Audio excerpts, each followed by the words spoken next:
for the Tulsa World, and it's my fault. I originally had Bill scheduled for 10:25, and then Jesse Martin could only do 10:25, and we wanted to get him talking about tailgating because you guys asked, "What's the future of tailgating with the COVID-19?" Which we don't know for sure, but Jesse at least talked about options. And I tried to move Bill back, and in the 11 o'clock hour, he was getting the tour of what's going to be one of the swankiest high school football stadiums. It has been in its day, but it kind of got passed by places like Stillwater. But they're rebuilding at Tulsa Union. Bill Haisten got a tour. Hey, Bill. Yeah, well, there's not much to see yet at Union. It's just they're just now starting to put up they went ahead and put up the permanent lights because they didn't want to mess with. See, there will be no seating on the west side of the stadium, the home side, this year. So basically, I got a tour, but it's a tour of basically nothing. You remember what the west the west end of Boone Pickens looked like for so long? It looked like nothing, and then like overnight, it kind of just appeared.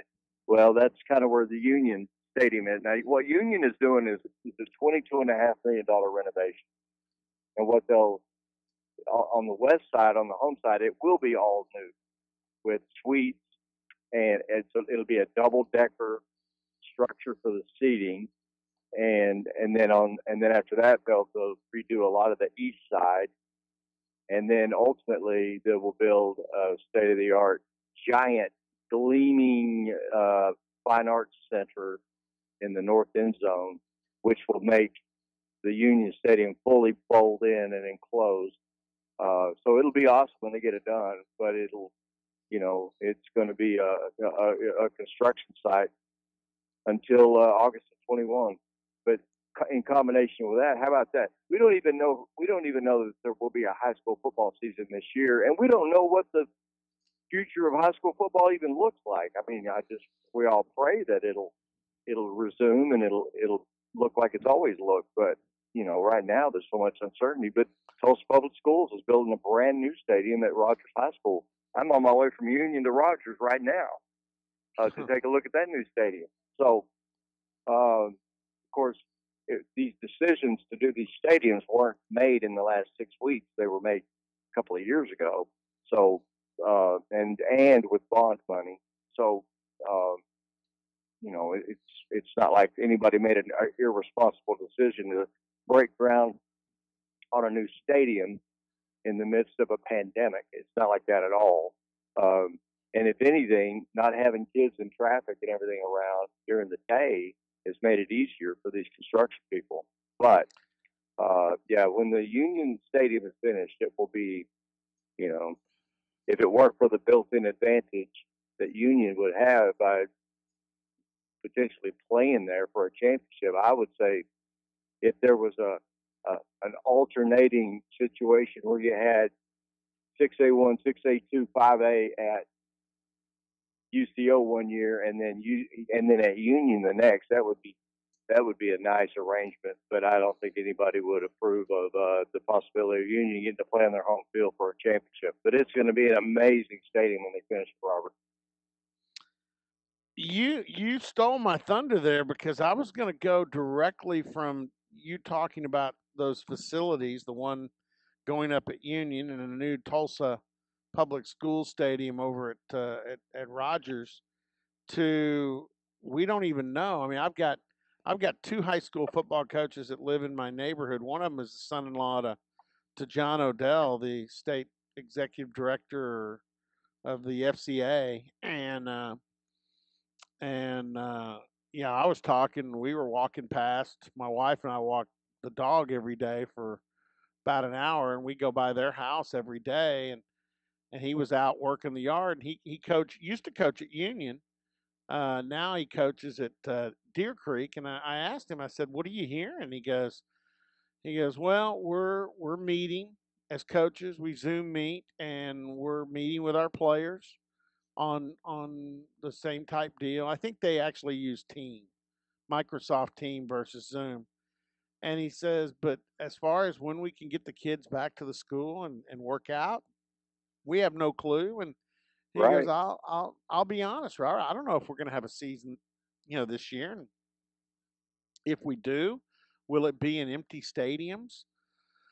So they're pretty much in the same boat that the colleges are. But Bill, just while Sure. I've been here today at Game Time Cuts, Greg Byrne, the Alabama athletic director, came on Sports Center and said our plan is to have to start on time, to have games, a full season, and in front of full houses in Bryant Denny Stadium in Tuscaloosa.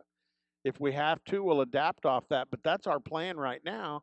And then on the other half of the country, the governor of Oregon came out today and told his schools, if you're planning on having big crowded events, you better either cancel them or think about changing them, because that's probably not going to happen. So Right. too I too drastically, and I tell you, here's the other thing, and then I'm going to let you go, and you may even go at me if you want. And that is, this morning I heard, I'm not going to mention who, but I heard two national sports folks, and one of them was on our show earlier this week. That'll tell you who that person may be from the Athletic. And they both said college football needs a commissioner. And this is a sign of why. Right now, no one's in charge except for Right. the conference commissioners, and because of that, there's a legitimate chance that we're going to start college football with some teams being able to play and others not. And I'm like, okay, so what? I'm ready. Start it. I don't have to have every team playing. I'm a majority rules guy. And if 80% of the Power Five schools can play, they need to go play. That's my opinion. I'm not changing it. And if it's not politically correct, so be it. You want me to respond to that? Because I Yeah, if mean, you want to, you could, any way okay, you you could want. just no. I'm exactly in step with you in that Okay. regard. And now we've talked about that on our shows over here all a lot. Is that I what know where Pat what? Jones probably is. Well, here's the deal, Robert. I mean, you just said it. There's first of all, there's 30 something teams or 30 or whatever in MLB, NBA, NHL football. Um, you got 130 FBS schools, and I don't even know how many FCS, but we're talking about major college football here. So uh, let's just stay with the percentage you rolled out, 80%. If 80% of the country can do it responsibly and with the approval of health officials, it absolutely it has to happen. And if that means a 10-game regular season for some schools because some because of scheduling, and they might have a school on their schedule that is not allowed to play this year, then so be it. We all know this season's going to have an asterisk next to it, no matter what, because it's going to be altered. Whether it's like a severe altering of it or a significant altering of it, we don't know yet. It's going to be unlike any season we've ever seen before, and the national champion is going to be a champion, but not maybe a true national champion, because there are going to be some pockets of the country, I think, like Oregon and maybe the Northeast and maybe even the LA schools. I don't know. I don't. It's impossible to tell at this point. But if the Bible Belt schools can play, if the Deep South schools can play, if the Atlantic Coast schools can play, man, and for that matter, the upper Midwest schools, if they can all play responsibly, Robert, it's got to happen, because it's going to be, and it would be tragic for any school that cannot, because we've all seen the projected dollar figures on the losses for these athletic departments, and it is breathtaking, and it's scary, and it's really scary if you're a fan of or a participant in one of the non-revenue sports. But man, what was the dollar figure rolled out by USA Today? On average, a Power Five school that does not have football would lose $78 million this year. Yeah. And I am not, and I don't think Mike Gundy was either. I am not saying that I value money over being responsible and considerate of the health of the student athletes or the fans in No. the stands. I'm not, and for that matter, I'm there every week.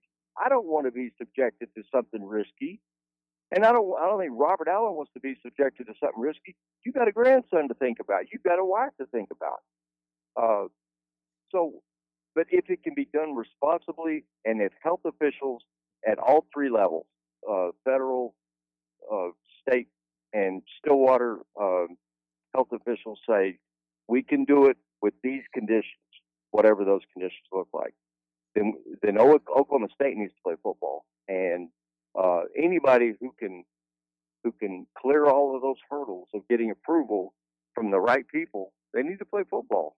And it's going to be really, really unfortunate for the schools that cannot play football, but you don't shelve the whole season if 15 or 20 schools can't play. You don't do that. Right. No, and I'm with you. Let me echo what Bill said there, because there's going to be some people that say Robert Allen thinks they should play football no matter what the risk of health, life, limb, and everything else. No, No, no. you didn't say that. No, I didn't say that. I said if 80% can safely play, they need to play. And I'm with Bill. I don't want to be in a situation or in a stadium where I'm taking a high risk. Um, and I'm really uh, the fact that Alabama thinks they're going to play with a full stadium, that's where I would differ with Alabama. I think if you do, I think if you do have fans in the stands, I think you're going to have to uh, practice social distancing. I think instead of one section, your band may take up two sections. I do Right, think they'll try and have atmosphere in the stadium, even if it's mainly for TV. They'll still have bands, and Bullet can still run on the field. Pistol Pete may be up in the stands. Maybe the cheerleaders and Palms may be up in the stands. The paddle people, you may not be having all of them, but you'll have them spread out. I think players' guests will be there, spread out. And whatever they do, I'm sure they'll do it responsibly. But exactly what Bill said. If the majority can play, they need to play. And the fact you've got some national sports hosts that are saying we need a centralized commissioner, and if one can't play, we need to cancel the whole season. I believe they're the ones being irresponsible. That's right. ludicrous. Well, but back to the your point you made about having a central governing body or a commissioner. I've been saying that for I've been saying that for 40 years. That this should be an ultimate decider, an ultimate judge on for college football. There should be, and I think you ever have since one right now if you just anoint him a little further. And it's the same guy that used to play that role for basketball when he was the executive director of the NCAA tournament. And I think Bill Hancock is your guy right now, because he's in charge of the CFP, and the CFP is the most powerful entity right now in major college football. right, I'd be more than fine with having Bill Hancock in that position. I don't know what you call it. I don't know if he's a commissioner or a governor or whatever he would be, but there's just so much, and maybe that would lead to the concept that we've talked about and written about for so long too, is that you kind of do away with the conference model, and you have a heavyweight division or a super heavyweight division and a light heavyweight division in college football, and by light heavyweight I mean the group of five, because I mean if I'm the University of Tulsa, and I'm in the same weight class as Oklahoma State and OU and Texas A&M, etc., I know going in I don't have any chance. And even in an 18 playoff scenario, I got about a 1% chance of getting into the playoff, and then I'm going to get smoked. But I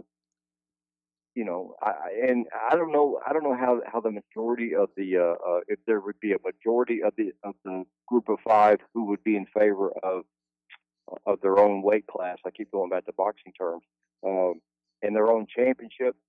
But you could still play. You could still play money games. I mean, the University of Tulsa has on the books over the next 9 years, I think, Robert, something like 12 or $13 million worth of money games, and they've got to have those games.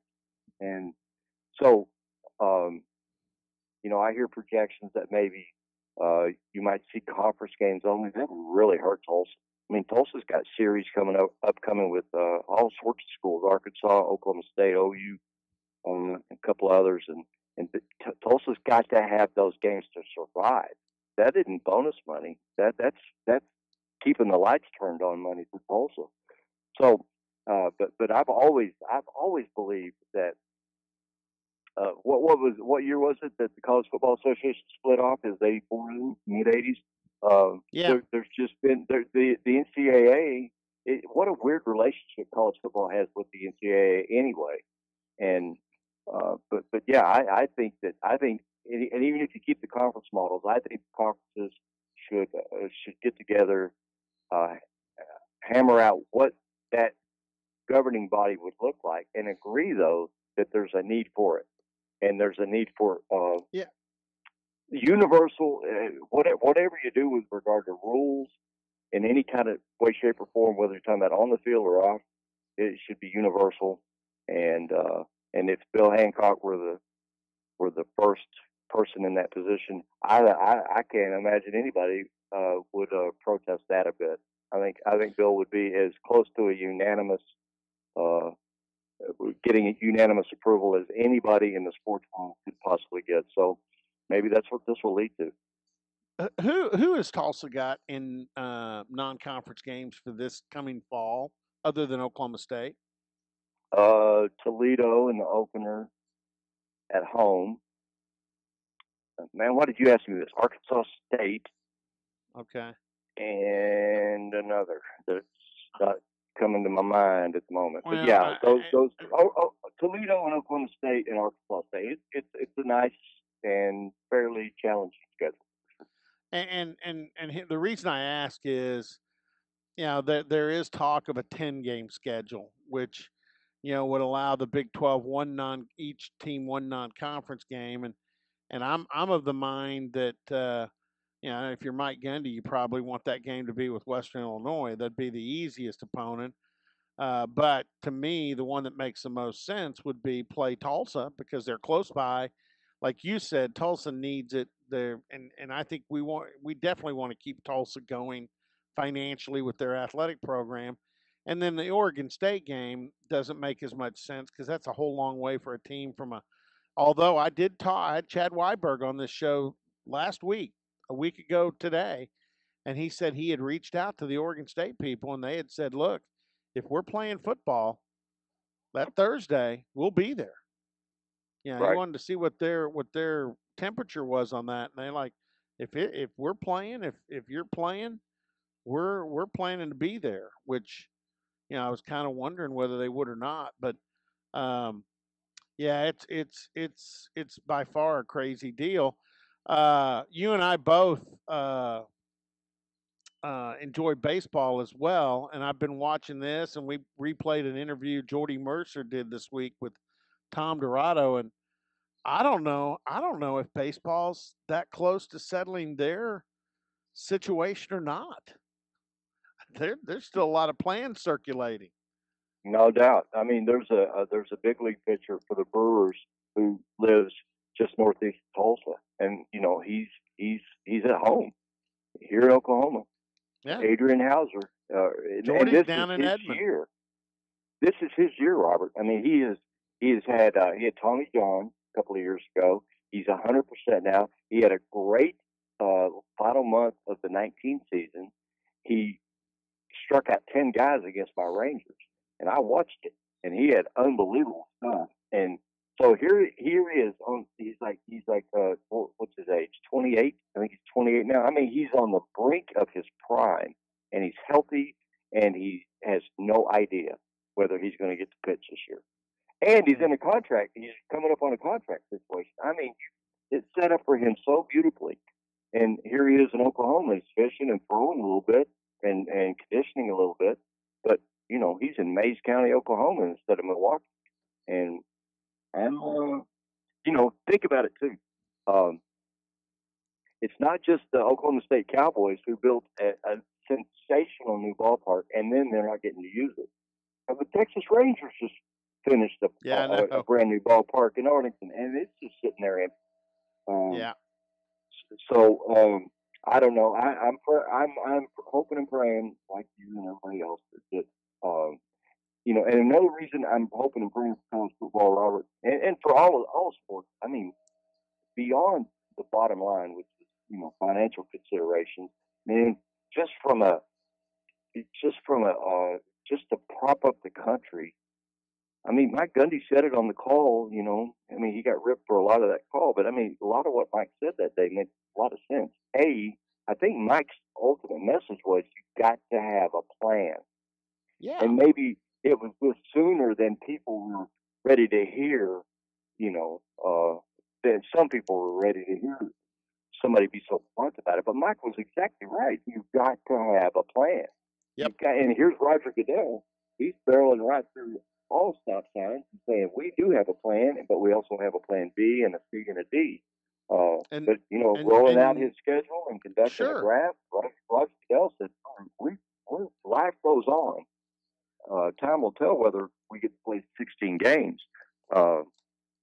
But life goes on, and we're going to draft our guys, and we're going to formulate a schedule, and we're going to proceed with the presumption that we're going to have football this year. Well, you've got to do that at all levels. You've got to. But you mentioned I keep bouncing around, but you mentioned Chad Warburg. You know what Chad and other administrators are doing as we speak today and this week is they're in the locked room at Gallagher trying to determine what the Cowboy football coaches are going to be paid this year. Now, how about that for a challenge? You obviously there's a market value that goes with each guy based on responsibility and experience, and then at the same time, and you put it on paper and it becomes a contract.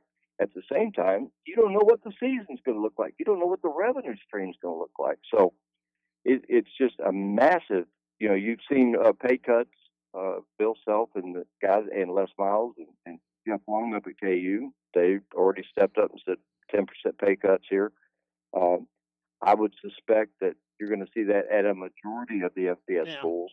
So it'll be interesting, when Chad Weiberg and those guys, Kevin and those guys, wrap up those meetings, what the OSU salary table is going to look like this year. Well, we got to but you're right. And another one, K-State and Iowa State all have already taken, basically 10%. I forgot about Iowa State. That's right. 10% is what you're hearing. So Jamie Pollard was actually the first one to do it at his place. So, in fact, they took 10% across the board with every employee. It wasn't just football coaches. Hey, we got to go, Bill. Go ahead, Robert. No, I was just going to say I've been saying and writing for 6 weeks now that when everything is relaxed and we have kind of a green light to kind of get on with our lives again, I do believe that there will be a celebration of football unlike that we've ever seen before. I think it's going to be like Prohibition getting lifted in 1933. People are going to be so relieved and so happy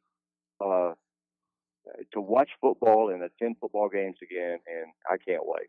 Just baby steps toward normalcy. Bring it on, man. Yeah, take a big old drink of football. Big old drink of No football. doubt. All Absolutely. Right. Hey, Bill, I appreciate it. Have a great weekend. All right, Robert. See you soon. All right. Bill Haisten, on his way over to Tulsa Rogers, check out the new Tulsa Public School Stadium there.